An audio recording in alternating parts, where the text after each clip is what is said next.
Parmi les artistes invités lors du prime de la Star Academy, ce samedi 9 décembre, une certaine Lauryn, qui est loin d'être une inconnue.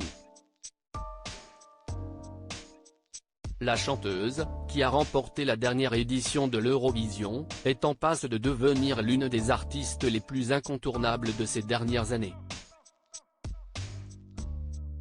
Portrait. Ce samedi 9 décembre, les candidats de la Star Academy auront de nouveau la chance de partager la scène avec de nombreux artistes prestigieux. Parmi les invités de cette semaine, Calogero, Véronique Sanson ou encore Natacha Saint-Pierre. Lauryn sera également présente pour interpréter son titre Tattoo, avec l'un des élèves.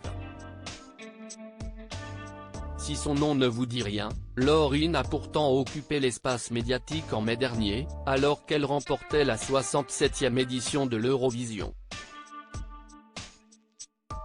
Si les yeux des Français étaient rivés sur la Zara, auteur d'un geste particulièrement controversé pendant la cérémonie, le monde entier regardait la grande gagnante, Lauryn. La chanteuse de 40 ans, qui représentait la Suède, avait en effet ébloui des millions de téléspectateurs, remportant le concours pour la deuxième fois, après une première victoire en 2012. Née à Stockholm de parents d'origine marocaine, Lauryn avait participé à la version suédoise de Nouvelle Star, quelques années avant de représenter son pays à l'Eurovision. En 2012, elle sortait son tout premier album, Il. Le second, Ride, est sorti 5 ans plus tard, en 2017. Lauryn, une artiste dans un entretien accordé aux Parisiens, Lauryn, qui se considère comme une citoyenne du monde, avait évoqué sa famille et son héritage multiculturel. Ma famille proche est en Suède, j'ai 6 frères et sœurs. Mais la plupart du reste de la famille vit au Maroc, en Espagne.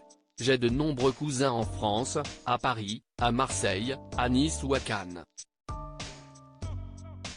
Ma culture marocaine, c'est un héritage très fort. En grandissant, j'ai compris que je tirais ma volonté de suivre mes intuitions de cet héritage, a-t-elle confié. Sa chanson, Tattoo, qu'elle interprétera sur le prime de ce samedi, n'a d'ailleurs pas été choisie au hasard. Comme j'ai représenté la Suède, peu de gens savent que je suis originaire du Maroc. Mais je suis nord-africaine, et cela se reflète dans ma prestation de tatou, les mouvements de main, le henné, les symboles, les tempêtes de sable. Je voulais représenter cette diversité, ce mélange, avait-elle ajouté. Une artiste incroyable qui risque de gagner de nouveaux fans après son passage sur la scène de la Star Academy.